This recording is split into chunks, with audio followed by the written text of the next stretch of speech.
This how Qatar became the world's most OP There are country. 62 countries around the world today who have small populations of less than 3 million people. Because of their small size, they're all generally limited in their power and influence to their immediate surroundings. And even then, in the case of places like Armenia, Moldova, or the Gambia, they're usually minor players even within their own neighborhood. The fascinating exception to this rule of thumb for the world's smallest countries, however, is Qatar, a small, dusty, and largely empty peninsula no larger than the state of Delaware that juts out from Saudi Arabia into the Persian Gulf. While Qatar has an overall population of around 2.8 million people, which is already smaller than Albania, only 320,000 of them are actually citizens of the country, while the remaining nearly 2.5 million people are almost entirely foreign and expatriate labor that have come to the country from abroad. That means that with only around 320,000 citizens, Qatar's citizen population is only about the same size as tiny Vanuatu, a little island country in the Pacific Ocean. And yet, despite its tiny size in both land and people, Qatar commands global prestige, power, and influence on the same scale of countries that are dozens of times larger than it.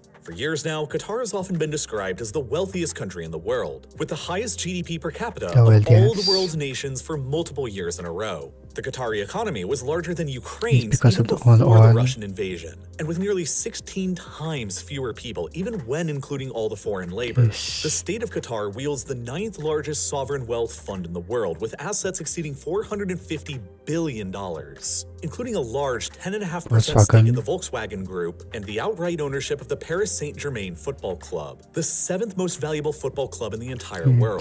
This is all in addition to a diversified real estate portfolio that makes the state of Qatar the largest single property owner in London, including a 95% stake in the tallest building in Western Europe, the Shard, 100% ownership of the Harrods department store, a majority stake in the Canary Wharf Financial Center, and a 20% stake in London's Heathrow Airport, the 7th busiest airport in the world by international passenger traffic. This sovereign wealth fund's assets equate to more than $1.4 million per citizen of Qatar, by far the largest of any sovereign wealth fund in the world. The state-owned airline Qatar Airways is one of the largest and the most influential in the entire global aviation industry. Ranked by assets, Qatar Airways is the 9th largest airline in the world and is roughly equivalent in scale to Air France KLM. And they have even greater revenue numbers than Turkish Airlines. The state-owned media company Al Jazeera is one of the largest public media conglomerates in the world, second only to the BBC in the number of news bureaus located across the world. And perhaps most infamously of all, they are by far the smallest country and the first in the Arab world to ever host the FIFA World Cup, which is currently ongoing as of the release of this video. The Qatar of today is a fabulously wealthy country for its small size, and with that wealth also comes enormous global influence and power. And as a result, I would argue that Qatar is by far the most overpowered country in the 21st century world, with a level of influence ranking it as a middle power alongside states that are many, many times larger than it, like Turkey, South Korea, the Netherlands, or Canada. And they're only going to continue getting even more overpowered as this decade advances. But it wasn't always so certain to be this way, because Qatar only really started getting rich and overpowered pretty recently in the 1990s. For thousands of years before then, hardly anybody would have ever been able to guess how Qatar's fortunes would eventually turn out because, geographically, Qatar possesses very few advantages to help it become powerful. It's just a small, dusty, flat peninsula covered in deserts, with scarce arable land, little rainfall, and without even a single river to use for freshwater or irrigation. The prospects for anyone living here were bleak for thousands of years, and the only way anybody could really make a living was limited either to fishing or to diving for pearls in the Gulf. And consequently, hardly anybody actually did live here. Qatar was an isolated, impoverished, and underdeveloped backwater for basically all of human history until things finally began changing when oil happened to be discovered in 1939 across the Dukan Field here found across the westernmost edge of the peninsula.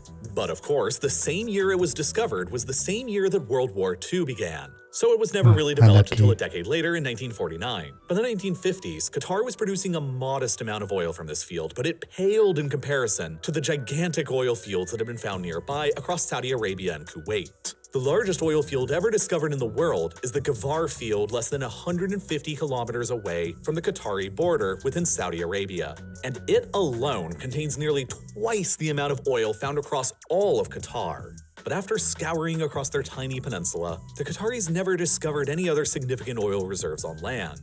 And that pushed Qatar and their partnered Western oil companies to begin searching for offshore oil reserves around the peninsula within their territorial waters in the Gulf. Several were found, but again, none of them were anything like the huge earth-shattering finds that the Saudis and Kuwaitis were making just nearby. It would eventually turn out that Qatar had the 14th largest reserves of oil in the world, a significant asset and a boon for the people of the tiny peninsula. But in the grand scheme of the Persian Gulf, these oil reserves were still fairly small. They were but a quarter of the reserves found in Kuwait in the United Arab Emirates, and only a tenth of those found just next door in Saudi Arabia. If it was only ever going to rely on oil, Qatar would never grow to be as rich as its neighbors. But naturally, Qatar wanted to strike it big like the rest of them, and so they kept on searching for more. And then in 1971, they would finally end up making the geologic discovery of the century. And it wouldn't even be oil. With the assistance of Shell, what they ended up discovering was this: a big offshore natural gas field in the middle of the Persian Gulf, split roughly 60-40 between their own exclusive economic zone and Iran's. Their side of the field became known as the North Field, while Iran's became known as the South Pars Field, and its discovery would ultimately change both countries' destinies forever. Because this field is by far the largest natural gas field ever discovered in the world. It is so enormous that the Qatari side of the field alone contains an estimated fifth of all the entire world's natural gas reserves. This single field overnight catapulted little Qatar into the number 3 position in the world for natural gas reserves, just behind Iran and Russia, and nearly double the natural gas reserves found across the entire United States. Its discovery would one day transform Qatar into the financial and economic juggernaut that we know it as today, and it is the primary source of Qatar's OP status on the world stage. But when it was first discovered, the Qataris and Shell were actually disappointed that it wasn't oil and thought it was almost useless. You see, back at that time in the 70s, the natural gas industry was completely different than it is today. Natural gas is, of course, a gas, and that means it takes up a lot of volume. Exporting natural gas to somewhere else while it's still in its gaseous state takes up a lot of space, and that means that exporting the gas by ship is incredibly inefficient and doesn't make any financial sense. This is why the liquefied natural gas, or LNG business, was born shortly after the Second World War. By converting natural gas into a liquid, it takes up only 1/600th of the same volume it does when it's in its gaseous state. And that means that LNG can be transported in huge quantities by tanker ship from any source to any destination in the world, in theory. The problem with LNG has always been that it's the most expensive way to transport natural gas, because of all the complicated and advanced infrastructure that needs to be put in place to get it all running. You need complicated refrigeration plants at the source of the gas that can cool it down to its liquid state at -161 degrees Celsius. No easy task to do around the Persian Gulf, which has some of the hottest average temperatures in the world. You need to commission specialized refrigerated tanker ships that can continue keeping the gas that cold for weeks to months on end while they carry it across the world's oceans. And you need another specialized plant at the final destination that can safely transform the LNG back into gas to be used by consumers. It costs billions of dollars to get all of this set up before the first shipments even arrive, and worse, in the 1970s, there was nowhere near enough of a market or a demand for LNG. Europe received plentiful, cheaper gas from pipelines coming in from places like Russia, Norway, and the Netherlands, meaning that expensive LNG was not going to be competitive there. But the increasingly advanced and developing island economies of East Asia were a completely different matter altogether. Japan, in particular, is an island nation that is bereft of fossil fuels, meaning that as their economy developed and their demand for gas increased, their geography was better suited towards importing gas as LNG from container ships rather than through long pipelines built across or beneath the ocean. The same became true of Taiwan and eventually South Korea as well, which effectively functions as an island as well for the purpose of importing energy from abroad because of North Korea and the ocean to their other 3 sides. All 3 of these rising East Asian economies' demand for LNG began to grow over the years, and at first, their demand was almost entirely met by nearby producers in Southeast Asia, Indonesia, Malaysia, and Brunei. This was the world that Qatar and Shell found themselves in 1971, when they suddenly discovered the biggest natural gas field in the world.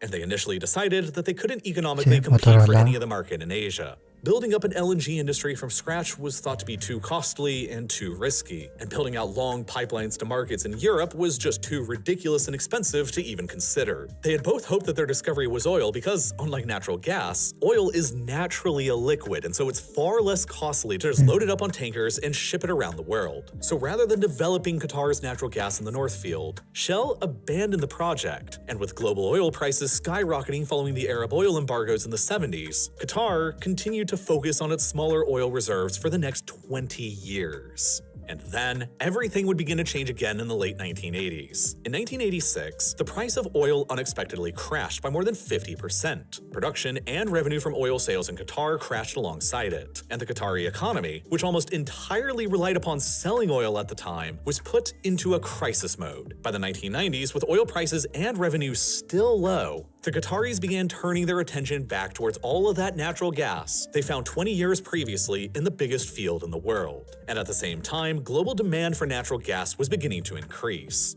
Natural gas emits 50% less CO2 than coal when it's burned for energy, and about 30% less than oil, while releasing less air pollution as well, making it a desirable and slightly cleaner fuel to use for electricity for nations weary of climate change and pollution, or for nations seeking a transitory fuel source while they move towards full carbon neutrality and green energies like wind or solar. And at the same time, the costs of building out LNG infrastructure had dramatically come down after more than 20 years of continuous technological developments and understanding. In 1995, the ambitious son of the ruling Qatari emir launched a bloodless coup d'etat against his father and overthrew him. And it would be under his leadership that little Qatar would be transformed into a world power. Hamad bin Khalifa Al Thani strongly believed in the potential of the natural gas reserves in the North Field and in the growing LNG business. Equipped with billions of dollars worth of investments secured from Western energy companies like ExxonMobil, the Qataris and their partners set out to build no less than the largest and the most competitive LNG business the world had ever seen, backed up by the single largest gas field ever discovered. The Qataris managed to increase the scale of their LNG operations to never-before-seen heights. They constructed the largest artificial harbor in the world for their Ras Laffan industrial city, which became their primary production and export center for Qatari LNG. They commissioned larger and larger LNG container ships that could carry increasingly larger volumes of LNG to customers abroad. And by 1996, Qatar was exporting their first shipments of LNG through the Strait of Hormuz and abroad to global markets. It would end up revolutionizing both Qatar and the entire world in the process. Within just 10 years of them beginning their operations by 2006, Qatar had already overtaken all of its LNG competitors, like Malaysia and Indonesia, to become the largest exporter of LNG in the world, with the bulk of their shipments eating into the market share in the East Asian economies of Japan, South Korea, and Taiwan.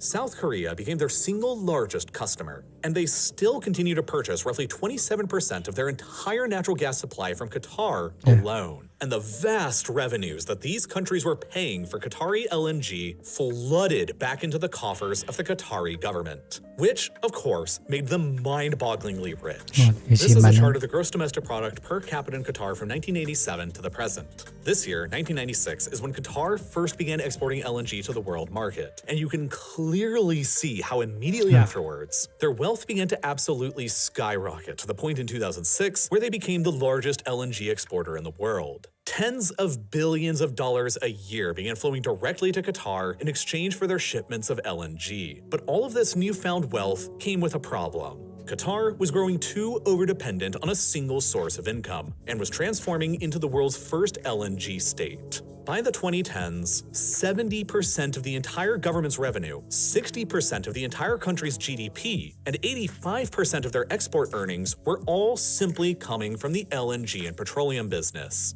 If the business were to ever crash or run out of supplies, Qatar would be forced into going back to the impoverished, empty peninsula that it had been for thousands of years beforehand. Of course, the government has always been aware of this, and so in order to diversify their income streams and secure their future, they began investing into other businesses, ideas, and avenues. Qatar Airways was founded in 1993 and expanded with the LNG and oil money to become one of the top 10 largest airlines in the world today. The Qatar Sovereign Wealth Fund was established in 2005 as a means to invest their massive revenues into projects, real estate, and companies abroad to the point where today, the fund's assets are nearly equivalent to the entire annual GDP GDP of Egypt, a nation of more than 100 million people. And then in 1996, the same year they began exporting LNG, they also founded the state-owned Al Jazeera Media Group, translating from Arabic into English as literally the Peninsula, the Qatar Peninsula. But Qatar still had a low natural population base, in addition to being located in a dangerous geopolitical neighborhood.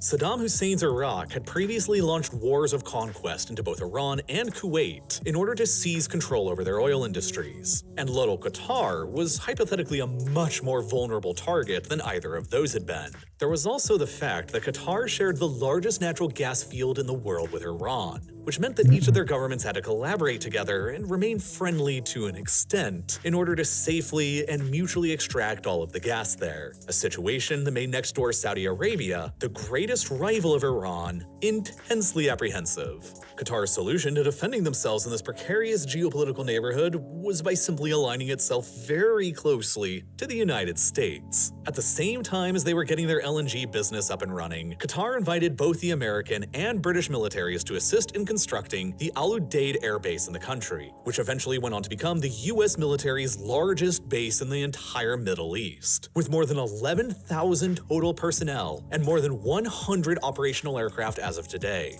It became an invaluable asset for the United States through multiple conflicts, used as a primary air base to conduct operations from in Afghanistan, Iraq, and later against ISIS in Syria. And beyond that base, Qatar also supplied enormous quantities of energy supplies to many of America's most important allies in Asia: Japan, South Korea, Taiwan, and India. This is all in part why the Biden administration would eventually label tiny Qatar as a major non-NATO ally of the United States at the beginning of 2022, a status that is similarly bestowed upon great power nations like Japan and Brazil, with nearly 100 times Qatar's population. Meanwhile, Qatar's low population base of only a few 100,000 people also proved to make it difficult to actually use all of that money from LNG and petroleum to build things like skyscrapers and stadiums for the World Cup. And so to solve that problem, Qatar began encouraging enormous migration to the country for low-skilled workers coming primarily from South Asian nations like Nepal, India, Bangladesh, and Pakistan. This is why today, Qatar's demographic structure is one of the strangest and the most exploitative in the entire world. Nearly 9 in 10 people in the country today are foreign workers without any citizenship who have recently moved to the country from abroad, including more than 700,000 from India. Since the overwhelming majority of the foreign workers who have come to Qatar are also men, Qatar's gender profile is by far the most lopsided in the world, with roughly 3 men in the country for every 1 woman. And ever since these migrations began to Qatar, there have been countless reports of terrible human rights abuses that have been made against them, with many publications suggesting that the treatment of the millions of foreign workers in Qatar essentially amounts to modern-day slavery. South Asian men would be promised by Qatari officials of high pay and good conditions and then lured to the country, where they would then often have their passports confiscated and with no way to leave, forced into much lower paying labor jobs with much worse conditions than they had initially been promised. Over the past decade, Qatar has spent more than $200 billion of its LNG and petroleum wealth to build out stadiums and infrastructure for the World Cup and put millions of their foreign laborers to work. And according to some reports, at least 6,500 of those workers died building everything simply due to atrocious working conditions. That is simply unacceptable, and it is a dark stain on Qatar's success story and the World Cup in general. At the same time, Qatar's LNG wealth was also coming under threat in the later 2010s. After an investment of more than $250 billion into their own LNG industry, Australia suddenly surpassed the Qataris for the #1 largest exporter of LNG at the end of 2018. And the United States wasn't very far behind them, with billions worth of investments into the industry of their own. Australian and American LNG were suddenly competing with Qatari LNG for market share across Asia. And not content with playing second or even third fiddle, the Qataris decided to double down. In 2019, they announced a $30 billion plan to expand their LNG production from the North Field, with billions of more dollars coming from Western energy giants like Shell, Exxon, and Chevron, among others. The plan was that Qatar's LNG exports would be increased by nearly 2/3 by 2026, which hypothetically would have enabled Qatar to regain the position of the world's largest exporter and to then keep it indefinitely. But many people were worried at the time that such a massive investment into even more LNG production would have never paid off, with the stiff competition growing from the Australians and the Americans. Where would all the excess Qatari LNG go to? The Asian market's demand was already largely being met. North America was growing increasingly energy independent and less reliant on imports. And Europe hardly bought any LNG at all, with most of their gas demand being met by the Russians, Norwegians, and Algerians through their pipelines. And then, of course, everything changed when the Russians invaded Ukraine and the Europeans began to cut out all of their gas imports from Russia. Suddenly, out of nowhere, a brand new, enormous market for LNG that is roughly the same size as Asia's market opened up to the suppliers, and Qatar immediately became one of the best positioned to capitalize on it. There is perhaps no other country in the world that'll benefit more from Russia's invasion of Ukraine than Qatar. A flurry of high-ranking European Union and German energy executives have now been flying back and forth with Doha to discuss new LNG contracts and shipments. And now the Qatari economy is expected to grow by more than 4% this year alone, and it could potentially only be the beginning. With Russian gas now being completely locked out of the European market, LNG replacements from elsewhere will be highly in demand and competitively priced. And Qatar is currently estimating that at least half of their ongoing LNG expansion in the North Field will now be headed straight for Europe by 2026, ensuring them billions of dollars a year in extra revenues from today, and increased leverage over European demand and influence. Naturally, Qatar's newfound wealth has also come with newfound ambitions and abilities to influence the world around them. And this has often gotten them into trouble. Since they share the largest natural gas field in the world with Iran, Qatar has always maintained that fairly close working relationship with them out of necessity, which, like I said before, has never sat well with Saudi Arabia, Iran's fiercest geopolitical rival. But Qatar's and Saudi Arabia's foreign policies clash in many more ways than just this. Following the Arab Spring revolutions that swept across the Arab world in the early 2010s, Qatar and Saudi Arabia nearly always found themselves supporting the opposite sides in every conflict all throughout the region. Qatar came to support the wave of democratic and Islamist revolts against long-standing Arab regimes, such as by supporting the Muslim Brotherhood's democratic rise to power in Egypt with billions of dollars, generous media coverage within Al Jazeera of the uprisings in Bahrain against the monarchy, and eventual backing of the Tripoli-based government of national accord during the Libyan civil war, all of which the Saudis fiercely opposed and fought against. There became increasing concerns within Riyadh that Qatar's overt support for revolutions against long-standing autocratic regimes across the Arab world meant that one day they would also be bankrolling a revolution against the nearly century-old absolute monarchy in Saudi Arabia, with both money and generous media coverage. By 2017, the Saudis had had enough of their conflicting ambitions, and all on the same day, Saudi Arabia, the United Arab Emirates, Bahrain, Egypt, Jordan, Djibouti, Senegal, Mauritania,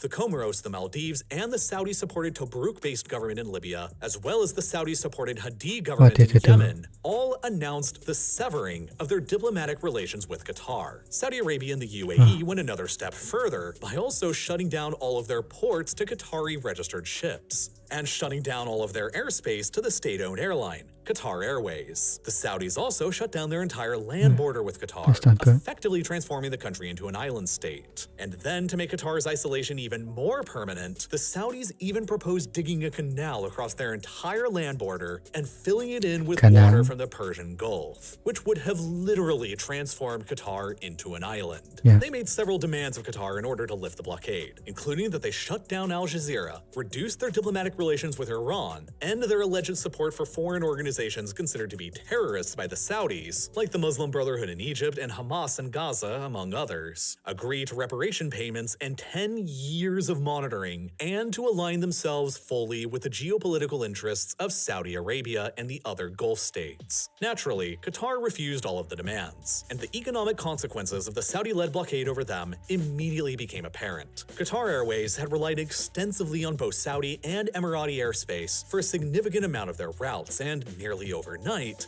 they had to suddenly change all of their flight paths to longer and more costly routes to avoid both countries entirely. The Saudi-led blockade over Qatar would go on for another 3.5 years, until January of 2021, and it largely only ended out of the Saudi regime's own desire to rebrand their image with the incoming Biden administration over in the United States. Many figures in Washington had been frustrated with the blockade for years, because both Saudi Arabia and Qatar are nominally strategic allies of the United States. And even more strange, the United States, Qatar, and the Saudis had all actually been cooperating together alongside of each other for years in another major conflict in the region, the civil war in Yemen. In late 2014 or early 2015, a Shia Muslim-adjacent group called the Houthis managed to seize control over the capital in Yemen and declared themselves as the sole legitimate government of the country, sparking a civil war between themselves and the previously Sunni Muslim-led government. The sudden possibility of Yemen flipping into a Shia-led country immediately sent shockwaves throughout the Islamic world, and especially in Saudi Arabia, over the fear that a Shia-led Yemen could end up aligning itself with the Iranians, the world's most preeminent Shia power. Were this scenario to take place, Saudi Arabia would be placed into its worst imaginable geopolitical position, with its primary enemy Iran being theoretically capable of blockading the Strait of Hormuz that leads between the Persian Gulf and the Arabian Sea, and an Iranian-aligned Yemen theoretically capable of simultaneously blockading the Bab el-Mandeb Strait between the Red Sea and the Arabian Sea. Were that to happen, Saudi Arabia would economically collapse because the country relies so extensively on selling their oil exports to countries in Asia on the backs of tanker ships. The most direct route to Asia for these tanker ships to take from Saudi Arabia are, of course, from either the Saudi east or west coast through either the Strait of Hormuz or the Bab el-Mandeb Strait. But if both of them are blockaded, then the only possible way that Saudi oil could actually continue reaching their Asian customers would be through the Suez Canal and around the entirety of the African continent, which would make Saudi oil far more expensive and less competitive and potentially crash their economy in the process. So, in order to prevent that from ever happening, the Saudis gathered together a massive military coalition that included the Qataris and support from the Americans, and they began invading and blockading Yemen in March of 2015. I think that's enough video. Just you have to watch other videos at curiosity. This is a big video to actually enjoy it. Be informative. Yeah, video to pronounce it.